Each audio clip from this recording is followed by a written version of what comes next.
everyone, I'm your host Heather Dawson, and welcome to California Live, where every week we bring you the best of California, and this week it's all about speed. Kyle Larson just took the checkered flag here at the Wise Power 400. I'm Jason Rasidlo, reporting from the Auto Club Speedway of Southern California.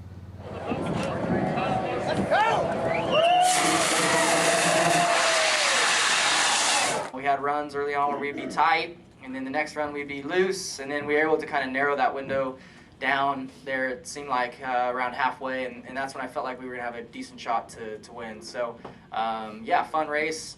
A lot of hard work by everybody on our team, and proud of everybody's effort.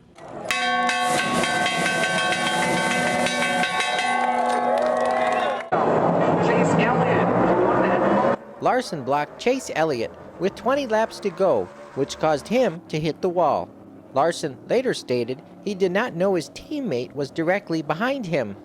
So I didn't get through 3 and 4 very well. Joey did a good job on the bottom, and then we were side drafting each other, and I'm not even looking in my mirror at that point because all I'm worried about is Joey, and I'm looking out of my A-post window, and I had a run, so I went to peel off, and as soon as I peeled off, my spotter's yelling, outside, outside, outside, and I had no clue he was even coming. So, yeah, I mean, I hate that I ended his day after they worked so hard to get back to lead lap and back in contention to win. And but I mean, it's just an honest mistake on probably both of our faults. I should have had more awareness in my mirror. My spotter could have told me he was coming with a big run, and we would have avoided that mess. I would have probably not been side drafting on Joey as hard as I was. I'd have been more so protecting on Chase than worrying about Joey. But it happened, and I hate that it did. I know that they're upset, but we'll talk, and hopefully we'll get on the same page.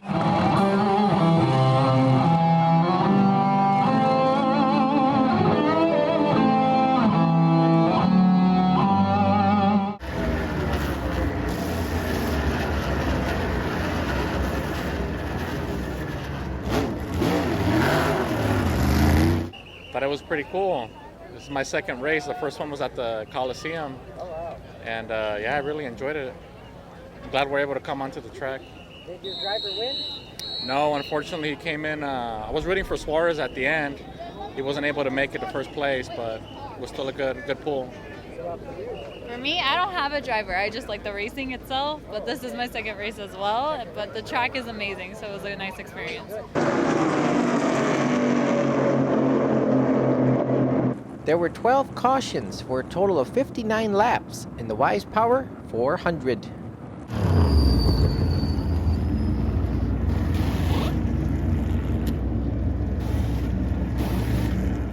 Tyler Reddick led 90 laps of the Wise Power 400, and he won the first 2 stages of the race. But on lap 152, he lost his left rear tire.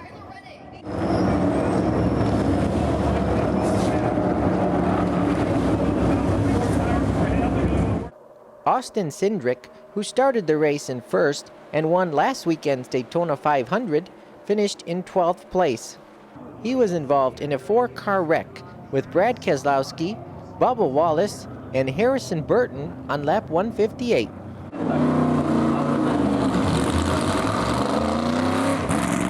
Matthew Stafford and Andrew Whitworth from the Super Bowl winning Los Angeles Rams made an appearance to give the command for drivers to start their engines.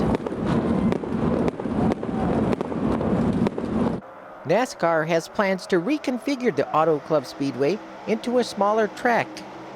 Fans I spoke to say they like the 2-mile oval just the way it is. No, that's not a good idea. It's a terrible idea. You like it like this? Yeah, if anything, make it bigger. It's amazing. I feel amazing. It's beautiful day. I'm excited to be back. And I'm glad that everything's over with COVID and everything. So very excited to be back.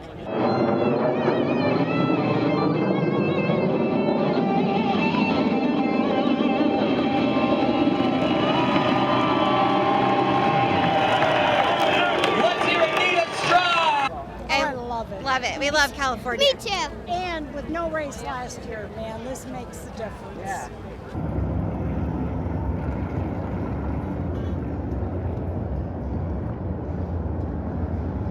I don't like it.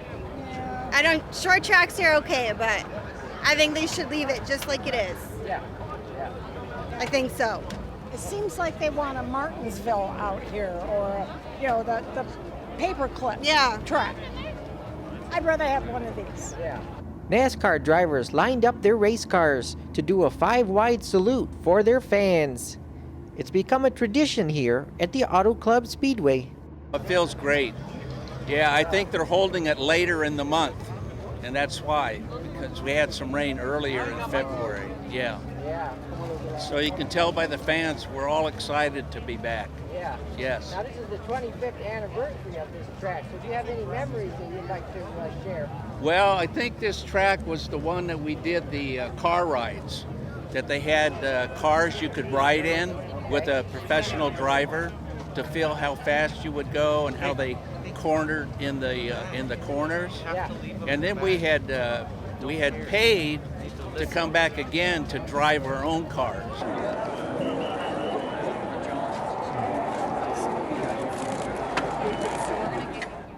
Once again, Kyle Larson is your winner here at the Wise Power 400, bringing you the best of California from the Auto Club Speedway in Fontana. I'm Jason Rasidlo for California Life.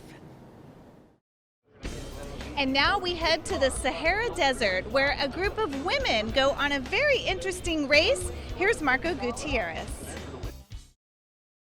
The Sahara Desert's terrain is mountainous with rocky plateaus and sand dunes that put the all-women competitors of the Rallye Aicha Des Gazelles cut off from the rest of the world.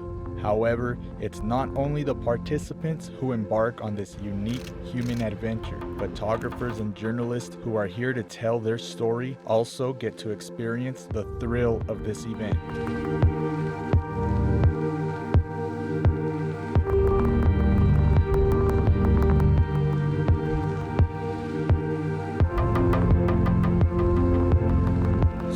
By the starting line right now. I've been up since 4 a.m. Everybody picks up, they have breakfast, they have a briefing, and then all the gazelles, they start launching at 6 a.m. As journalists, we join forces with experienced drivers to take us into the Moroccan desert. Taxi!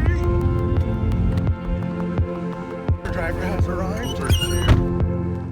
And we're off to face the same challenges of each day.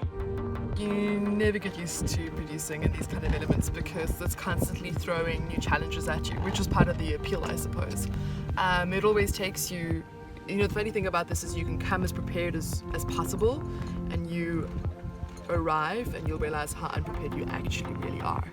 So we're trying our best to identify certain teams and follow them, but to a large degree their routes, what happens, and the extent to which we can follow them is very difficult to control.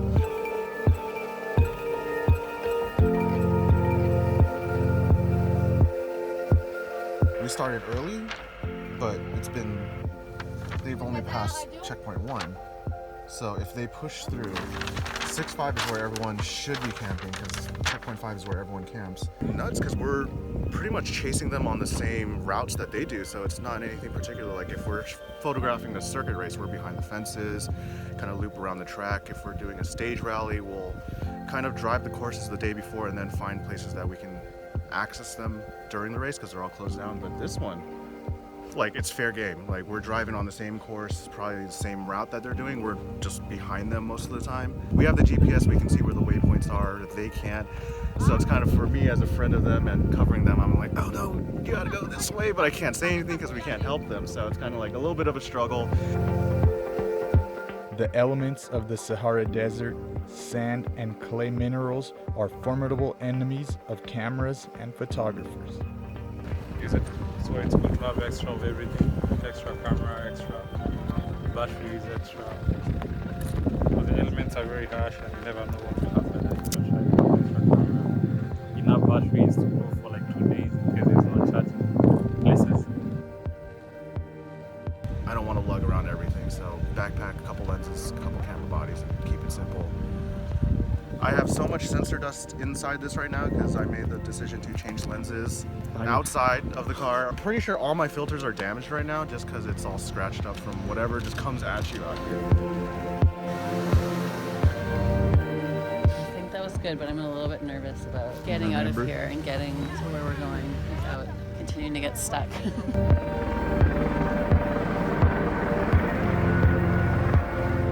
The rally is an event based on values, like perseverance and determination. And like the women who are brought together in this event, we also found ourselves united by these shared values, realizing there are no strangers here, only friends you haven't met yet. Yeah, cheers. Thank you very much. Oh, you give me Thank you. coffee? This'll do. This'll do. I think it tastes better because it's in the Sahara Desert. And that every new friend is a new adventure.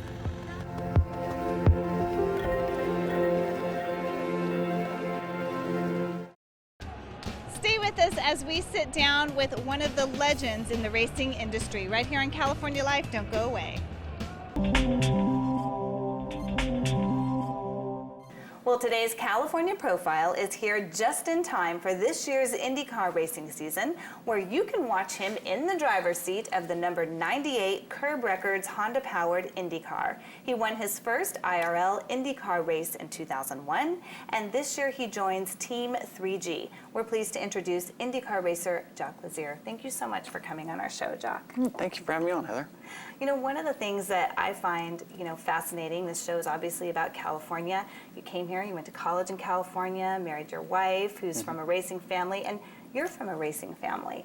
Yeah, it's been, it's great that my wife and I both come from a racing family. Obviously, it's great for me because I know she knows what I'm going through with the racetrack, and it's just been a great introduction to our family to be out in California, and obviously it's been great for my professional career. I've been able to do, because the weather's so nice here, I've been able to jump around from racetrack to racetrack pretty much all year long and sit there and be able to test at multiple tracks. I can bring my son out and do go-karts at multiple tracks, so it's just the perfect atmosphere. That's right. So your son is now following in your steps, and your brother, Buddy. And I mean, what is that like? He's only, 7? It's interesting that the whole dynamics of our family. Obviously, my father started off racing, and it's anytime you see your hero out there racing, and you see the love and passion he has for the sport, it's hard not to follow him. And that's how I got into racing. I followed my dad, and obviously my brother's out there, and we're very competitive, so we always want to try to beat each other. But now we have a whole nother generation. My son's racing, my brother's son and daughter are racing, and actually my son and his daughter race the same class. So, they're best of friends, they're inseparable. But at the same time, when they're out there on the racetrack, it can get pretty mean. They sit there and bump each other off the track every once in a while, so it's really fun to watch. Now, we were just talking about this in the green room earlier. This is something, you're in a car, you were saying, for the Indy 500 for over 4 hours. I mean, what does that do to your body? Well, obviously, we do a lot of preparatory work before the race, and what I mean by that is, a lot of people don't view race car drivers as athletes, and I would view us more as a triathlete than, what you would see. I always say, in my opinion, probably the greatest athlete of all time is Michael Jordan, and he would have a great night when he went 20 for 40 or something like that, and got 40 points, and he made half his shots.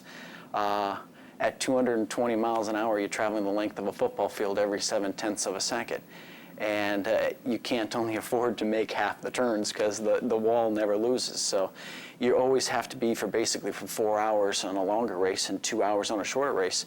You have to have 100% dedication, 100% focus from the very beginning to the very end. Now, it is kind of a short season. What do you do to just, stay in tune and keep your endurance? And is that part of the go-kart and things you're doing around the California It definitely tracks? is part of the go-kart, and that is one of the benefits for sure of living out in California. The weather here is perfect, and there's several different go-kart tracks that I can go out, and I have a tag kart, which is basically a push to start, and I'm able to go out, and basically there's 6 tracks I can go to locally and run pretty much any day of the week. And where I think is an advantage over a lot of the other teams because their drivers aren't able to do that. They live up in Indianapolis and other climates that aren't as ideal as Southern California. So, you know, I can always do that, and then also a lot of cardiovascular work, a lot of running. It's kind of a passion my wife and I have together, is to go out and go for a run in the morning, and it's just a perfect place to live. Now, this has been a tough economy. I mean, for everyone in every business, and, you know, how has it affected, you know, the Indy race? It has definitely affected it. We've seen it pretty much across the board, from the large teams to the smaller teams. A lot of the larger teams, even that have pretty much unlimited budgets, are starting to scale back a little bit. The smaller teams are having a more difficult time trying to find the initial funds to make it happen. Have you seen a big difference from when you first started? I have seen a huge difference. You know, won the race, and your brother has had a lot of success, I mean, compared to now. Yeah, I have seen a huge difference with it.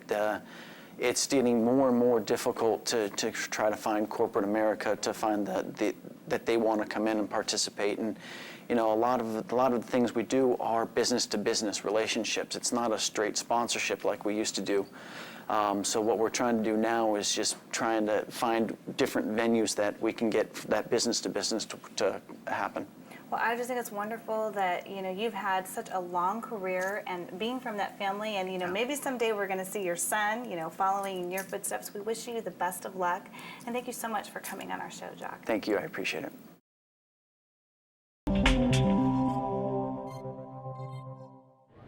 And now J.R.YBARRA is going to show us one way that you can let loose on the racetrack. If the idea of getting as wild as you can with your car appeals to you, then Thursday Night Drift at the Adams Motorsports Park in Riverside is what you might be looking for. Every week, gearheads young and old flock to this event and get a thrill by seeing who can keep their cars sideways with tires blazing. Most of these drivers are pure amateurs who are searching for that adrenaline rush in a very controlled and inexpensive setting. And while professional drifters might get some more fame and glory, these racers are just as thrilled to get a chance to participate in this very popular sport. How long have you been drifting? 7 years. What do you love about this? It's everything I love about racing, all put into one. Lots of tires, yeah, crashes, fast cars. It's the best. I love drifting. Best thing in the world. What do you love about it? Just the adrenaline rush. It's so much fun, and just trying to learn and get my car tuned right. Thursday Night Drift is a fairly cheap thrill when you consider it only costs about $20 to take your car out and get it sideways. But you also have to include that extra money it might take to replace a tire or two after the evening of fun. Bringing you the best of California and really burning some rubber. From Riverside, this is J.R.YBARRA. The world burns. You have no idea of what men are capable of. Ray Fiennes isn't usually known as an action hero, but he's leading an interesting cast of characters in The Kingsman. The Oscar nominee stars as Lord Oxford, a member of the British aristocracy who is a witness to much of world history. His son Conrad, played by Harris Dickerson, has received a gentleman's training in self-defense, but longs to be part of the action, especially as what will later be known as World War I approaches. But reputation is what people think of you. Character is what you are. Unbeknownst to the good guys, there's an equally bad guy who has assembled a team of diabolical allies, including Rhys Ifans as the Mad Monk Rasputin. Time to dance. As you've probably guessed, The Kingsman is a prequel to the extremely popular Kingsman: The Secret Service. That film made more than $400 million worldwide, as did its follow-up, Kingsman: The Golden Circle. While this film has rewritten quite a bit of history and contains a lot of the cartoonish action of its forebears, it seems to have an anti-war, anti-violence message missing from the other.